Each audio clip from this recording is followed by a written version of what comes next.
Assalamualaikum warahmatullahi wabarakatuh. Waalaikumsalam warahmatullahi wabarakatuh. Alhamdulillahi ala ihsani wa syukru lahu ala taufiqihi wa amdalani. Wa asyhadu an la ilaha illallah wahdahu la syarika lahu tanziman li sya'ni. Wa asyhadu anna sayyidana Muhammadan abduhu wa rasuluhu da'i ila ridwani.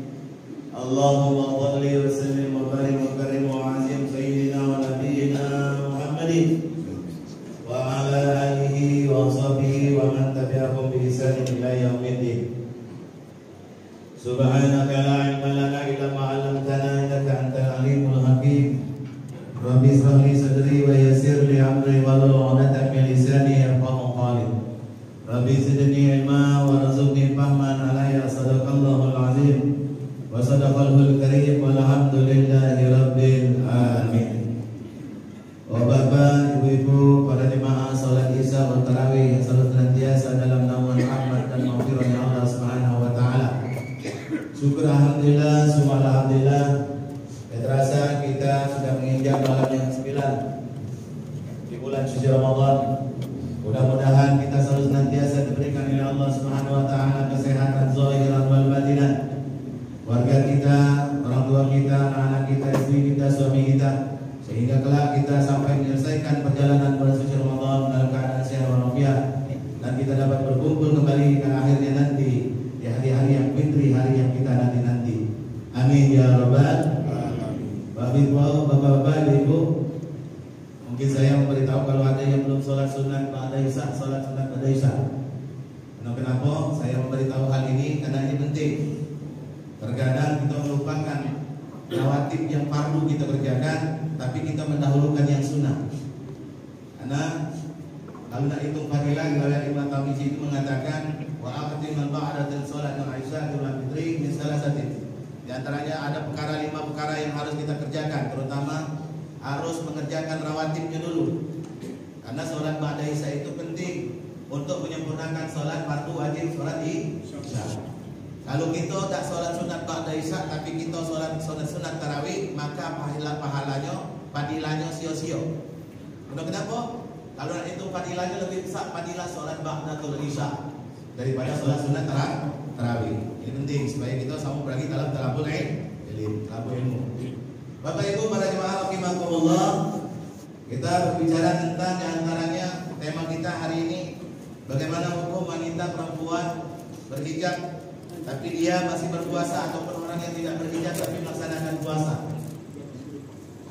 Pertanyaan ini saya sering, karena Allah Subhanahu wa taala berfirman, ya ayyuhalladzina nabiyyu qul idza azwajika wa banatika wa nisa'il mu'minin yudnina 'alaihinna min jalabibihin dzalika adna an yu'rifna fala yu'zan.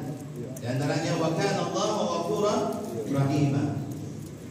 Kalimat rahimah itu penghujung kalimat tersebut bahwasanya ini perintah Allah Subhanahu wa taala di dalam Quran surah Al-Ahzab, terutama buat perempuan.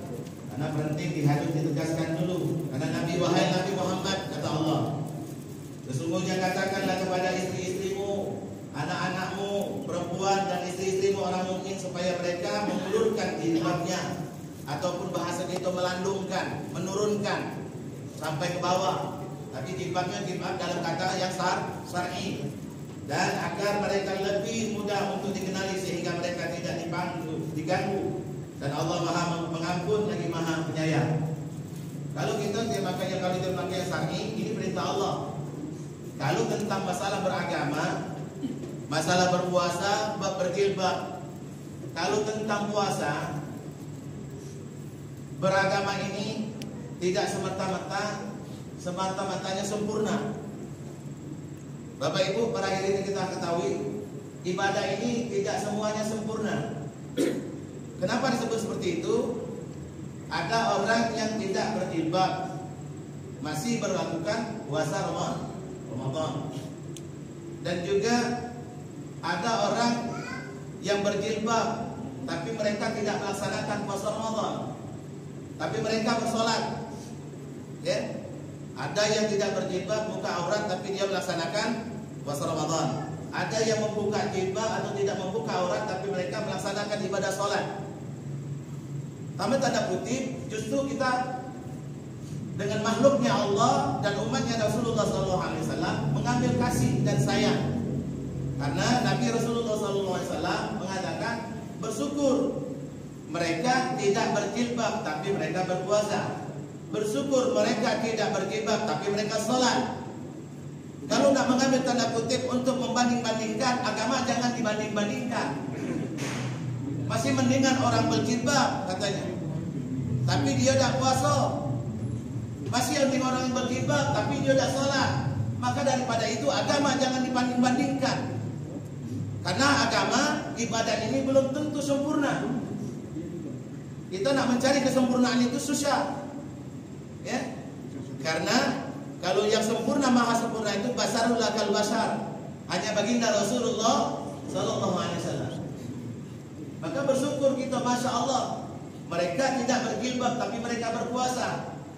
Mereka tidak berjilbab tapi mereka melaksanakan sholat. Masya Allah, subhanallah. Belum tentu mungkin ibadah mereka tidak berjilbab, mereka mengetahui, mereka berpuasa. Tapi mereka ibadahnya tapi mengetahui, tidak mementingkan syariat dan syar'i yang diperintahkan oleh Allah. Yang masalah menanggung dosanya si fulan bin fulan. Karena dia tahu aku berpuasa. Kenapa aku berpuasa tidak berjilbab? Oh, aku ini tidak berjilbab, berpuasa tapi tidak berjilbab, masih ada kesalahan. Berarti kita dewek yang menanggung dosanya, hak dia ganti. Tapi kalau kita untuk menyalahkan seseorang, jangan, sudah belum tentu. Masih mending dibanding-bandingkan, masih mendingan begitu. Dia berjilbab, masih galak sholat, tapi tidak puasa, masih sama baik. Jadi kita tidak bisa menjawab relatif. Masalah terima dan diterima yang jelas itu sudah amal ibadah yang mereka lakukan. Masalah dia tidak berjilbab tapi dia berpuasa di bulan suci Ramadan. Amal ibadah puasanya pasti sudah mungkin ditentu dan diterima oleh Allah Subhanahu Wa Taala. Apalagi dia melakukan puasanya dengan tuntunan, diantaranya melakukan rukun dan sunnah yang melakukan membatalkan puasa. Yang dilanggar oleh puasa, sudah pasti tentu diterima oleh Allah. Tapi dia tahu, nah mungkin amal ibadah ini bisa mengimbangi amal ibadah yang telah dia lakukan, membuka aurat dengan tidak berpuasa. Walau a'lam bishawab, hanya urusan Allah Subhanahu Wa Taala. Nah jadi kalau kita melakukan, yang penting kita memerintahkan hal prerogatif, bukan hanya berpuasa dengan niat kalian man sha'ala ila salahu min qiyamin ta'walatas.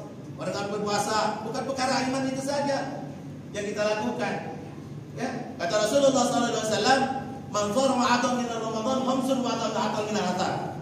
Kata Rasulullah, ada perkara justru yang lebih penting daripada yang membatalkan 5 perkara dari kalian yang berpuasa. Itu yang penting. Bagaimana? Masih galak ngomong iwo, masih galak berbuat jahat, masih kita berbuat fasik atau yang lainnya, masih kita berbuat ghibah, gosip. Nah ini yang akan membatalkan dari puasa diri kita. Makanya kalau kita ada berpuasa dengan niat suka kita bersyukur, masih mendingan dia masih galak berjilbab, masih galak ibadah.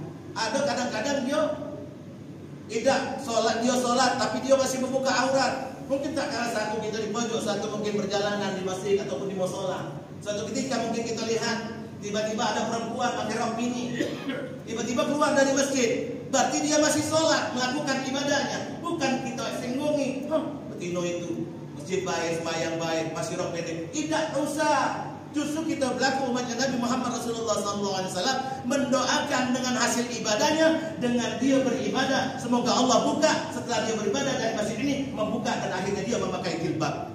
Itu yang kita doakan, yang kita penting. Bukan kita mengucilnya kembali. Tidak boleh kita, apalagi ini bulan puasa. Oh, inilah jilbab. Seakan-akan ibadah ini, agama ini, diri kita yang merasa diri kita yang merasa diri kita yang sempurna di mata Allah Subhanahu Wa Taala.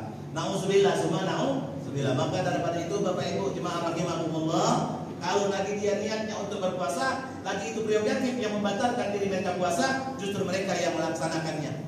Ya, mungkin aku mungkin perempuan ibaratkan, tapi aku puasa, tapi aku buka aurat, tapi aku jadi puasa dengan amal ibadah tadi, mungkin prerogatif bisa Allah hapuskan, amal baiknya, amal segala dosa berharap dengan Allah dihapuskan, dan amal ibadah yang ditambah oleh Allah Subhanahu wa taala.